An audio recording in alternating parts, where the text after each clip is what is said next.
नमस्कार। चलिए करते हैं सीधी बात और समझते हैं आखिरकार चीन चिंतित क्यों है अगर भारत वियतनाम या फिर इंडोनेशिया को ब्रह्मोस मिसाइल दे रहा है तो। और न सिर्फ चीन बल्कि तुर्की और पाकिस्तान और उनके साथ में अजरबैजान भी कहीं ना कहीं चिंतित हैं। और ये सब हो रहा है ब्रह्मोस डिप्लोमेसी के कारण से। क्या है ये ब्रह्मोस डिप्लोमेसी? और इसके साथ में हम देखेंगे कि आखिर चीन की एक 9 डैश लाइन बोल के जो पॉलिसी है वो क्या है। और इन सारी चीजों के बीच में एक खुशखबरी भी है और वो हम अंत में आपको बताएंगे। लेकिन पहले समझते हैं कि भारत किस तरीके से अपने जो कुछ दुश्मन देश हैं, जी हाँ, कोटेशन मार्क के साथ दुश्मन देश, क्योंकि पाकिस्तान तो खैर बिना कोटेशन के भी आप बोल सकते हो, चीन और तुर्की भी इनमें आता है। और किस तरीके से भारत जो है एक मिसाइलों की दीवार जो है वो खड़ी कर रहा है इन देशों के सामने। तो हम देखते हैं कि सबसे पहले भारत ने जो ब्रह्मोस है वो फिलीपींस को दिया। उसके साथ में अभी हाल ही में हमने देखा कि कुछ दिन पहले ही वियतनाम से भी आधिकारिक हस्ताक्षर जो है वो साइन कर दिए गए हैं ब्रह्मोस मिसाइल को लेकर। इंडोनेशिया से जो बातें चल रही है वो अंतिम चरण तक पहुंच गई हैं। अगर हम दूसरे देशों की भी बात करें तो हाल ही में हमने सुना कि आर्मेनिया जो है उससे भी भारत ने ब्रह्मोस मिसाइल और बाकी वेपन्स जो है टेक्नोलॉजी वो बेची। खास करके आर्मेनिया के बारे में तो आपको ये भी पता हो जाना चाहिए कि वो भारत से ये डिफेंस वेपन खरीदने के मामले में सबसे अव्वल नंबर पर है। और इसके साथ साइप्रस और ग्रीस जो हैं वो भी अब चाहते हैं कि उन्हें भारत का मिसाइल मिले। अच्छा, इन सारी चीजों में ना ऑपरेशन सिंदूर का एक बहुत बड़ा हाथ है और हम देखेंगे कि कैसे। लेकिन सबसे पहले समझते हैं कि ये आखिर ब्रह्मोस मिसाइल इतना फेमस क्यों हो रहा है, क्या है ये ब्रह्मोस मिसाइल। तो ब्रह्मोस मिसाइल का जो नाम है ना, ये दो नामों से बनकर बना है। एक तो भारत का जो ब्रह्मपुत्र है नदी, और दूसरा रूस की जो मॉस्कोवा नदी है। तो ब्रह्म और मॉस्कोवा ये दोनों को मिला के ब्रह्मोस। अच्छा, इसमें एक सबसे बड़ी खासियत क्या है, ये बहुत ही सटीक तरीके से वार करती है। अगर आप कहोगे कि इसमें अगर डिफरेंस कितना आता है तो सिर्फ 1 मीटर का डिफरेंस है। अगर ये जब फायर की जाती है तो अपने टारगेट से सिर्फ और सिर्फ 1 मीटर डिफरेंशिएट करेगी तो करेगी, नहीं तो वो भी नहीं करती है। साथ ही यह दुनिया की सबसे तेज सुपरसोनिक क्रूज मिसाइल है जो कि 2.1 मैक की गति से काम करती है और भारत इसको कंटिन्यूअसली अपडेट भी करते जा रहा है। इसमें हम एक चीज और समझते हैं कि पहले जब हम बात करते थे इसकी रेंज की तो 290 किलोमीटर के आसपास इसकी रेंज थी। अभी हाल में हमने इसकी रेंज को बढ़ाकर 450 से 500 किलोमीटर कर दिया है और भारत अभी फिलहाल 900 किलोमीटर की रेंज के ब्रह्मोस मिसाइल को टेस्ट कर रहा है। अब हमने कहा कि ऑपरेशन सिंदूर का बहुत बड़ा फायदा हुआ ब्रह्मोस मिसाइल के एडवर्टीजमेंट में। तो जब ऑपरेशन सिंदूर हो रहा था तो पाकिस्तान उस समय भारत पे मिसाइलों से हमला कर रहा था। उसके पास में कहाँ के मिसाइल थे? चीन के मिसाइल थे और तुर्की के मिसाइल थे। अब भारत ने बहुत ही सक्सेसफुली न सिर्फ उन मिसाइलों को S-400 के माध्यम से रोका, बल्कि भारत ने बहुत सटीक तरीके से हमला भी किया था ब्रह्मोस मिसाइल के साथ में।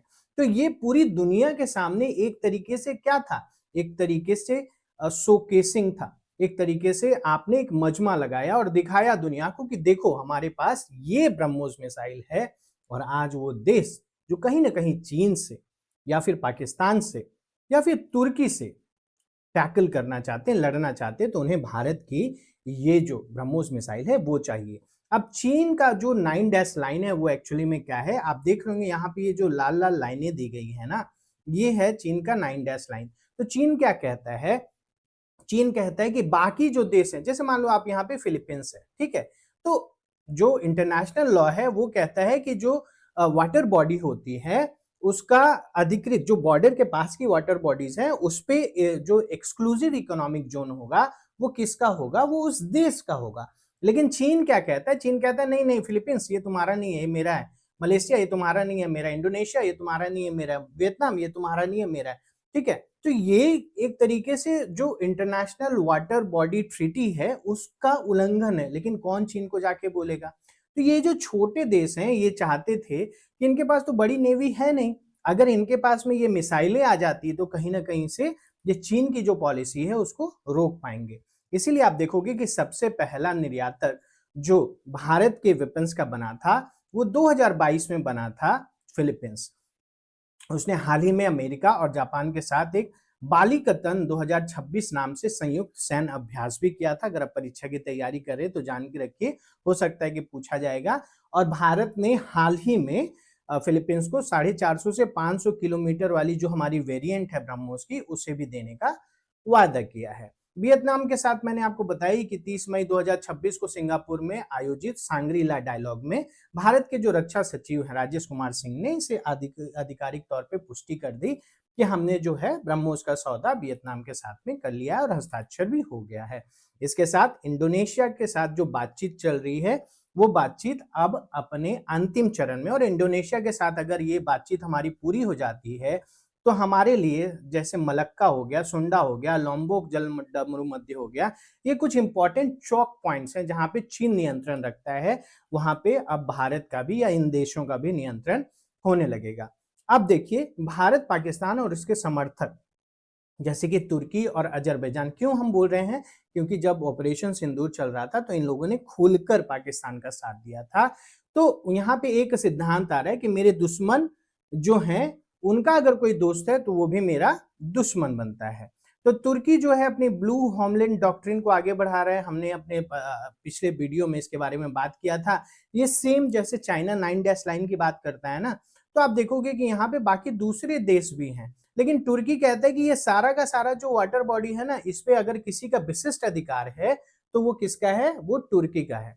लेकिन अगर आप देखोगे तो वहां पे साइप्रस भी है, वहां पे बाकी अर्मेनिया वगैरह भी हैं, वो कहते हैं भाई हमारा भी अधिकार है। तो इसीलिए साइप्रस और ग्रीस जो हैं वो भी चाहते हैं कि भारत से ब्रह्मोस मिसाइल को लें। और इस पर एक तरीके से तुर्की के भी जो मीडिया है या तुर्की के जो रणनीतिक या रक्षा विश्लेषक हैं वो भी बहुत चिंतित हैं, कि वो कह रहे हैं कि अगर ऐसा हो जाता है और अगर ब्रह्मोस जो है हमारे द्वीपों पर आ जाता है तो ये तुर्की के लिए बहुत ही बड़ी मुश्किलात का सामना करना पड़ेगा। इसके साथ में मैंने आपको कहा था कि एक खुशखबरी भी है, वो क्या है? तो ये एक बहुत बड़ा बदलाव है कि भारत जो है वो हमेशा से एक रक्षा आयातक था, लेकिन अब भारत जो है वो निर्यातक बन रहा है। तो हाल ही में अगर आप देखोगे तो 2023-24 का अगर सिर्फ हम आंकड़ा पकड़े तो यहाँ पे भारत ने 21,000 करोड़ का ये जो मिसाइलें हैं, जो वेपन्स है डिफेंस की, इनको सौदेबाजी की, इनको बेचा। तो ये एक बहुत बड़ी उपलब्धि है भारत का, जो हमेशा भारत दूसरे देशों पे निर्भर था मिसाइलों के लिए, वेपन्स के लिए, वो आज दूसरे देशों को भी ये मिसाइलें और वेपन्स बेच रहा है। अच्छा, यहाँ पे सारी चीजों को अगर आप एक साथ लेके समझें तो वो क्या है? भारत यहाँ पे एक्चुअल में क्या कर रहा है? वो चुनिंदा मित्र देशों को ही ये सारी उन्नत रक्षा तकनीकें जो हैं वो दे रहा है। और वो किस लिए दे रहा है? वो चाहता है कि जैसे पाकिस्तान है, जैसे तुर्की है, जैसे चीन है, तो इनको किस तरीके से मैं काउंटर कर पाऊं बिना डायरेक्टली युद्ध में इन्वॉल्व हुए। और ब्रह्मोस जो है यहाँ पे ब्रह्मोस डिप्लोमेसी जो है उसका इस्तेमाल किया जा रहा है। तो अब मुझे लगता है कि आप समझ गए होंगे कि क्यों चीन चिंतित है, क्यों तुर्की चिंतित है और क्यों पाकिस्तान के साथ में अजरबैजान भी चिंतित है। आपको क्या लगता है इसके बारे में? क्या भारत को ये कंटिन्यू रखना चाहिए? और इसके साथ ही अगर आप कोई परीक्षा दे रहे हैं या फिर जीवन कैरियर में किसी संघर्ष का सामना कर रहे हैं तो लगे रहिए, सतत प्रयास करिए, ईमानदार बने रहिए, क्योंकि आज नहीं तो कल आप सफल जरूर होंगे। और अगर आपको ये वीडियो अच्छा लगा तो लाइक और सब्सक्राइब जरूर करें। धन्यवाद।